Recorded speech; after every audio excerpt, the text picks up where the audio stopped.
I don't know what I'm doing. This is the most Christmas looking outfit I could put together.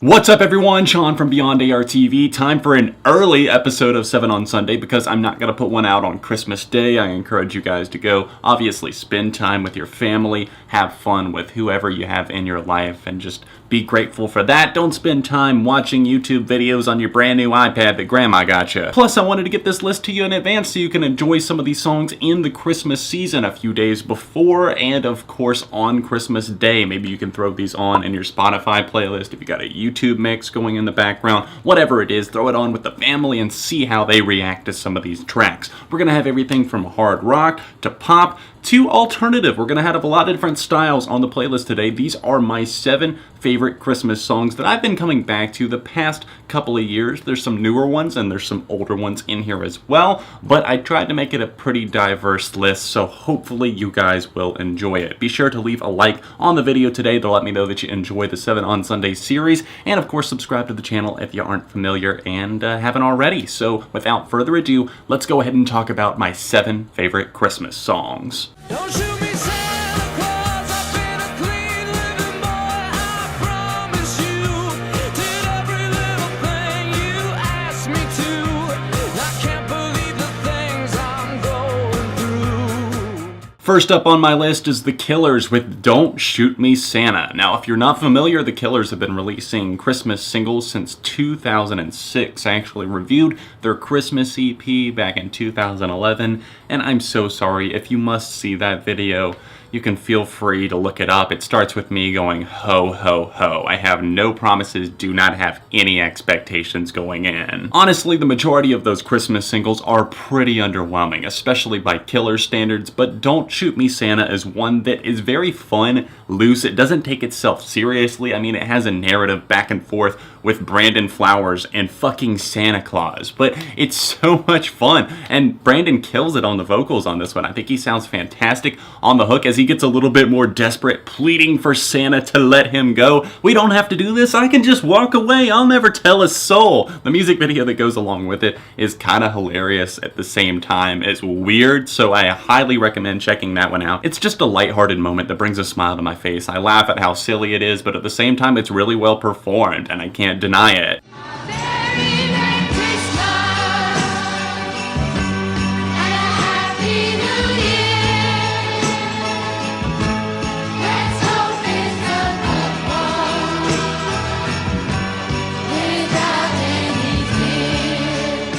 Now, I told you guys there were going to be some older songs on this playlist, and I had to cut some for the sake of space. If you want to check out the Spotify playlist with more, it's linked in the description down below. But John Lennon and obviously Yoko Ono and a backing choir made the list with Happy Christmas, War is Over. Happy Xmas, I should say. I don't want to butcher what the original title of the track is, but it's a real tearjerker. It's kind of a sad one. It's talking about like coming together as people, and I feel like we really need that in America right now. Obviously, John Lennon's been gone for a long time now, and everything has changed since then. But watching the music video for that one, which I had never seen until this year, is just kind of heartbreaking because you look at all of these people coming together. It's heartwarming and heartbreaking because you see what they've been through, but at the same time, they're still all willing to come together and band together at Christmas at this holiday time. It's just a very cheery track. I love the backing vocals from the choir on this one. It's just very uplifting. So this is Christmas, Lennon sings,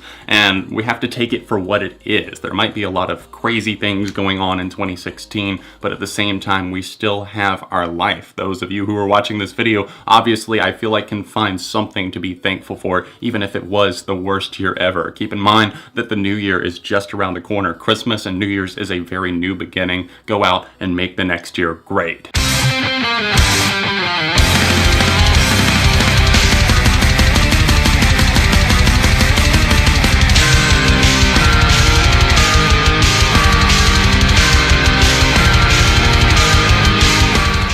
I am feeling more and more ridiculous in this hat as the list goes on, but at number 5, we have August Burns Red with their instrumental cover of Carol of the Bells. If you guys are into a hard rocking spirit at Christmas, want to show it to your grandparents to show them just how rebellious you are, then this will light their fire for sure. Put this on as you're decorating the tree. Carol of the Bells, but except it's gone hardcore. Instead of all of these pranks that have gone wrong and gone sexual, here's Christmas gone hardcore. I'm obviously a big fan of this song in general. There's so many different versions of it, from the Trans-Siberian Orchestra to obviously August Burns Red. There's a ton of covers of it on YouTube that I think are spectacular, but this one has always stood out to me over time. I got into it right around like my senior year of high school, I think, maybe first year of college. I found it, and I'm not really a fan of this band in general, but I have to say they did a commendable job with this cover here. It starts off with the bells and everything, and then kicks in those guitars, and it gets louder and louder, and it just gets furious. There's a guitar breakdown on it as well that they add in there. It's like a different element to the song instead of just doing a straight up exact cover of it.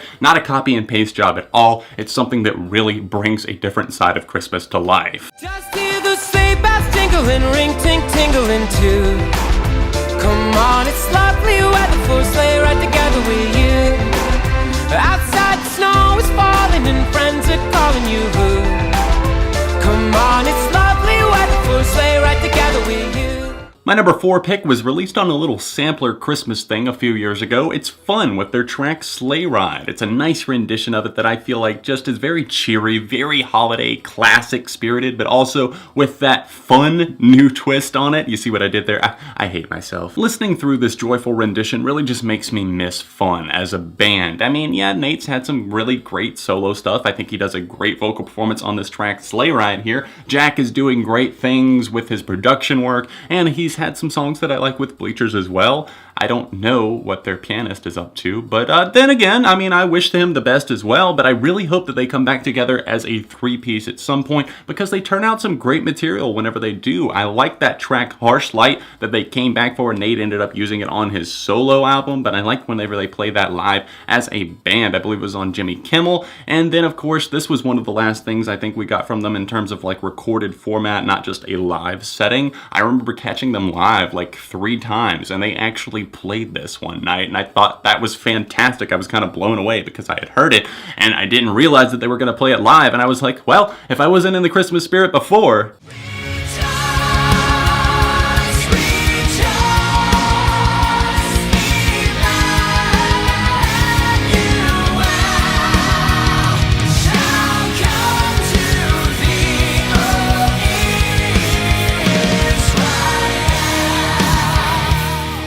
For those of you that say I don't talk about metal enough on this channel, here we go with THEOCRACY's cover of O Come Emmanuel. No, I'm not talking about Tyler Joseph's O Come Emmanuel. I know there's a lot of people that are probably already commenting, why isn't this on the list? I'd be lying if I said that was one of my absolute favorites. I mean, I do like that cover, but hey, I'm gonna one-up you with one from THEOCRACY. THEOCRACY are a heavy metal band that have been around for quite a while now. This was their 2008 Christmas single, I believe it was, and I heard it, I believe, in 2009 for the first time and was blown away. My little high school mind was like, oh my god, Christmas gone metal, oh my goodness, what do I do? All these years later, I still get pretty excited about this one. I mean, just look at the vocalist here. He's got like the big metal voice for it that's perfect for the soaring feel that it adds to the track, and obviously the sweeping guitars, I love that. There's kind of a tactful solo on it, and everything about it. It's got a big build to it, and then that thing that just sweeps you off your feet as it actually kicks in those guitars and the vocals. It just feels like he's up on a mountain somewhere singing this as he shouts, "Rejoice!" Trust me, if you're looking for something a little bit different, maybe you don't even normally listen to metal all that much. I know I personally don't. This is one that I think anybody can get behind just because it's a familiar Christmas song with a new and very different twist. I just want you for my own, more than you could ever know. Make my wish come true, baby. All I want for Christmas is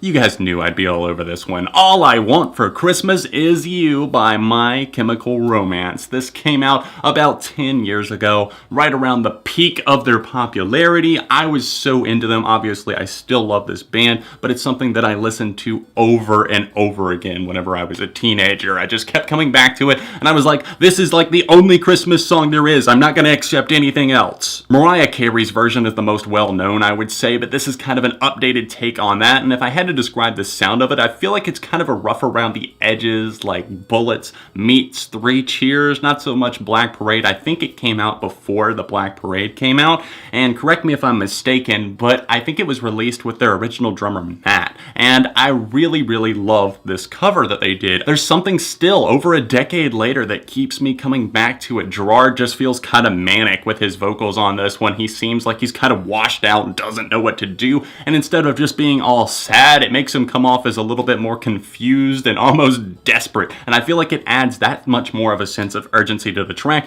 that really makes the listener want to come back to it over and over again. Not that people aren't listening to Mariah Carey's. I mean, it's still charting on the fucking Billboard Hot 100 all these years later. It came out in like 1995 or something like that. But hey, My Chemical Romance did a great job with their cover, and I'm gonna leave it at that. If you never heard it, please check it out. Wish as I may, wish as I might, grant me this one small wish on Christmas night. Whenever I was planning this countdown, I knew that I loved this song, but I didn't realize quite how much I did love it. I listened to it like 5 times in a row at one point, and I was like, you know, this might actually end up being #1. And here we are with Wish List by Neon Trees coming in. It came out about 5 or 6 years ago. It was their holiday single, and most of the time whenever bands do that, you kind of think, this could be okay, this could be really good, could be really bad, or it could be totally phoned in. Well, Neon Trees went the opposite of that route. Tyler sounds fantastic on this track. I feel like he's playing this guy that's kind of down at Christmas time, wishes I may, wishes I might, and he wants this relationship, or whatever it may be, to actually work out, but it's not going his way. Things are kind of falling apart at Christmas, and he uses the euphemism of Christmas to really conceal his inner feelings and what he actually wants. And it has all of these overlaid like bells and chimes and everything like that on the track. I like that. There's like a tambourine type feel on it in places, kind of shaking, rattling, adding a little something extra to the track. There's a great guitar line going all throughout. I think the vocals are super, super catchy. And overall, it's a big sing-along track, but kind of a depressing feel if you actually dig into the subject matter here. So I think this is easily my favorite Christmas song, at least right now. It changes from year to year, obviously, so I will probably do another one of these videos in the future, but I do hope that you enjoyed seeing my picks today. What are some of your absolute favorite Christmas songs? Let me know in the comments section down below. Keep in mind, these are just my current picks. Like I said, it fluctuates from year to year, so I'd be curious to see what you guys thought of my countdown today. Let me know if you've heard of any of these, if you're digging any of the tracks. Like I said, there's a Spotify playlist to go along with this, linked in the description. Don't forget to drop a like on the video today and subscribe to the channel, because friends don't let friends go unsubscribed, especially not at Christmas time. If you would like to check out my main channel, it's right over here. Album reviews, top 10s, all that good stuff. Year-end countdowns right here, and the last episode of 7 on Sunday right here. All my social media is linked in the description, and I'll see you guys very soon right here on Beyond ARTV.